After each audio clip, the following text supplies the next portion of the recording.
सुरुवातीला तर तुम्ही पुरीचा कुरकुरीतपणा पहा. तर हे पहा, अगदी मस्त 100% कुरकुरीत आणि खुसखुशीत अशा आज आपण ह्या ज्वारीच्या पुऱ्या इथे तयार केलेल्या आहे. अगदी आषाढ महिना सुरू झाला की घरोघरी तळणीचे पदार्थ बनवले जातात. आणि बऱ्याच वेळेस मसाला पुरी किंवा तिखट पुरी बनवल्यानंतर पुऱ्या ह्या नरम पडतात किंवा जास्त तेलकट बनतात आणि वातड होतात. पण असं होऊ नये म्हणून सर्व पिठांचं अगदी अचूक प्रमाण मी तुमच्यासोबत ह्या व्हिडिओमध्ये शेअर केलेलं आहे. पुरी तर अजिबात तेलकट बनतच नाही, शिवाय अगदी संपेपर्यंत त्या मस्त खुसखुशीत आणि कुरकुरीत राहतात. चला तर मग अजिबातच वेळ न वाया घालवता लगेचच आपण आजच्या व्हिडिओला सुरुवात करूया. तर सुरुवातीला एक छोटंसं आपल्याला वाटण तयार करायचं आहे. त्यासाठी एका छोट्या मिक्सरच्या भांड्यामध्ये इथे साधारण 15 ते 20 इथे मी लसणाच्या पाकळ्या घेतलेल्या आहेत. लसणाचं प्रमाण थोडंसं इथे आपल्याला जास्त वापरायचं आहे.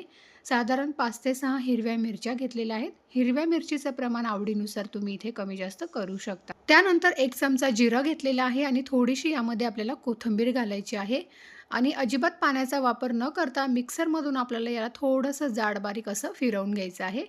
तर हे पहा, अशा पद्धतीने मी अजिबात पाण्याचा वापर न करता मिक्सरमधून हे वाटून घेतलेलं आहे. पाहू शकता, थोडंसं असं जाड बारीकच ठेवायचं आहे.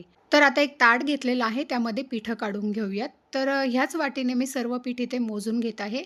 तर सुरुवातीला आपल्याला 2 वाटी इथे ज्वारीचं पीठ घ्यायचं आहे. त्याच वाटीने पुन्हा इथे मी 1 वाटी गव्हाचं पीठ घेतलेलं आहे. ज्वारीच्या पिठाला पाहिजे तसा वातडपणा नसतो, त्यामुळे थोडंसं आपल्याला यामध्ये गव्हाचं पीठ ॲड करायचं आहे. अर्धी वाटी इथे मी बेसन पीठ घेतलेलं आहे. यामुळे पुरी जी आहे ती अगदी मस्त खमंग अशी तयार होते. आणि आपली जी पुरी आहे ती अगदी छान मस्त कुरकुरीत होण्यासाठी यामध्ये इथे अर्धी वाटी मी तांदळाचं पीठ वापरलेलं आहे. तांदळाच्या पिठामुळे पुरी अगदी छान मस्त कुरकुरीत तयार होते आणि संपेपर्यंत अजिबात पुरी आपली नरम पडत नाही. त्यामुळे तांदळाचं पीठ आवर्जून आपल्याला यामध्ये वापरायचं आहे. चवीनुसार यामध्ये मीठ घातलेलं आहे आणि त्यानंतर इथे मी साधारण 1 ते 2 चमचे पांढरे तीळ घातलेले आहेत. थोडीशी तीळ मी शिल्लक ठेवलेली आहे. त्यानंतर अर्धा चमचा यामध्ये आपल्याला ओवा घालायचे आहेत. त्यानंतर यामध्ये अगदी अर्धा छोटा चमचा मी हळद घेतलेली आहे. हळदसुद्धा घालायची आहे. हळद घातल्यामुळे पुरीला अगदी मस्त असा कलर येतो. तर सुरुवातीला हे सगळे कोरडे जिन्नस आहेत ते आपल्याला एकदा पिठामध्ये व्यवस्थित असे मिक्स करून घ्यायचे आहेत. आता आपली पुरी आहे ती अजून मस्त खमंग छान खुसखुशीत बनावी यासाठी आपल्याला यामध्ये मोहन घालायचं आहे. तर साधारण 4 चमचे इथे मी तेलाचं मोहन घालत आहे. तेल चांगलं कडकडीत असं मी गरम करून घेतलेलं आहे आणि त्यानंतर ह्या पिठामध्ये ओतून घ्यायचं आहे आपल्याला. तेल सुरुवातीला खूप गरम असल्यामुळे एकदा चमच्याने याला व्यवस्थित असं मिक्स करून घ्यायचं आहे आणि मग त्यानंतर हाताने आपण हे सर्व पीठ व्यवस्थित असं मिक्स करून घेऊयात. जे आपण तेलाचं मोहन यामध्ये घातलेलं आहे ते सर्व पिठाला अगदी व्यवस्थित असं आपल्याला चोळून घ्यायचं आहे अशा पद्धतीने. तर तेल पिठाला अगदी व्यवस्थित असं लावून झाल्यानंतर सर्वात शेवटी आपण जे लसूण, जिरं, हिरवी मिरची आणि कोथिंबीरचं वाटण तयार करून घेतलं होतं, ते सर्व वाटण आपल्याला यामध्ये घालायचं आहे आणि पुन्हा हे घातलेलं वाटण पिठामध्ये एकदा व्यवस्थित असं मिक्स करून घेऊयात. आता यामध्ये आपल्याला अगदी थोडं-थोडं करून पाणी घालायचं आहे आणि अगदी घट्टसर असं आपल्याला हे पीठ भिजवून घ्यायचं आहे. तर पुरी अगदी छान मस्त कुरकुरीत आणि खुसखुशीत बनावी यासाठी पीठ जे आहे ते आपल्याला घट्टसरच भिजवायचं आहे. जर तुमचं पीठ पातळ किंवा सैलसर झालं तर मग पुरी अगदी पटकन नरम पडते, शिवाय तेलकटसुद्धा बनतात.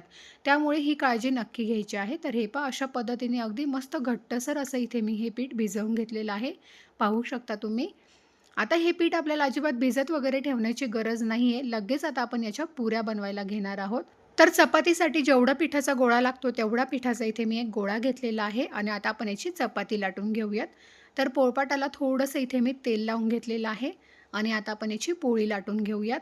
तर तुम्हाला हवं असेल तर तुम्ही इथे थोडंसं गव्हाचं सुकं पीठसुद्धा वापरू शकता किंवा तेलाचा वापर करून सुद्धा ही पोळी लाटून घेऊ शकता.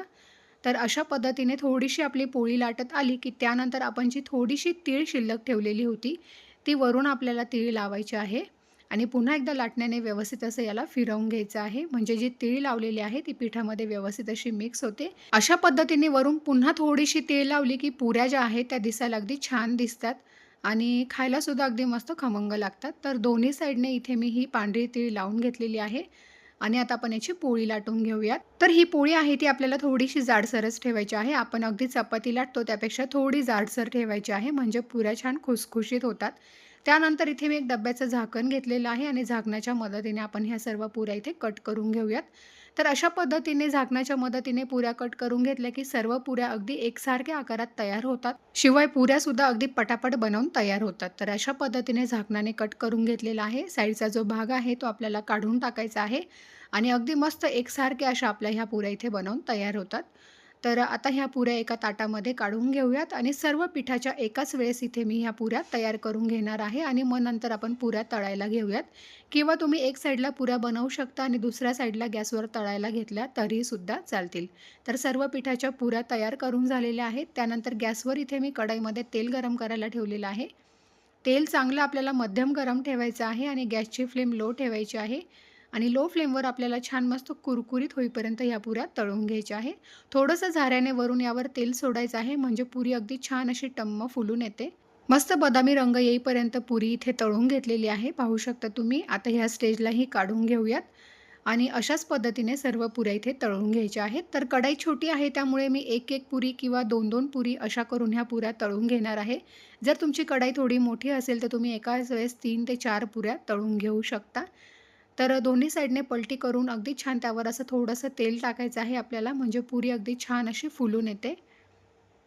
तर हे पहा ह्यासुद्धा पुऱ्या अगदी छान मस्त टम्म अशा फुललेल्या आहेत आपल्या. अगदी छान बदामी रंगावर ह्या पुऱ्या तळून घेतलेल्या आहेत. गॅसची फ्लेम लो ठेवायची आहे आणि लो फ्लेमवर मस्त कुरकुरीत होईपर्यंत ह्या तळून घ्यायच्या. तर सर्व पुऱ्या इथे माझ्या तळून झालेल्या आहेत. तुम्ही पाहू शकता अगदी एकूण एक पुरी मस्त टम्म अशी फुगलेली आहे आणि पुऱ्या ज्या आहेत त्या अजिबातच तेलकट बनत नाही. पाहू शकता तुम्ही इथे. तर व्हिडिओमध्ये जे मी तुम्हाला प्रमाण सांगितलेलं आहे ते अगदी अचूक प्रमाण आहे. त्याच प्रमाणामध्ये तुम्हीसुद्धा ह्या पद्धतीने ह्या मसाला पुऱ्या घरी एकदा नक्की ट्राय करून बघा. आतूनसुद्धा अगदी मस्त पोकळ अशा ह्या पुऱ्या इथे बनवून तयार होतात. तर आय होप तुम्हाला माझा आजचा व्हिडिओ आवडला असेल तर लाईक करा. जास्तीत जास्त तुमच्या मित्रपरिवारासोबत व्हिडिओ शेअर करायला विसरू नका. आणि चॅनलवर नवीन असेल तर चॅनलला नक्की सबस्क्राईब करा. Bye bye.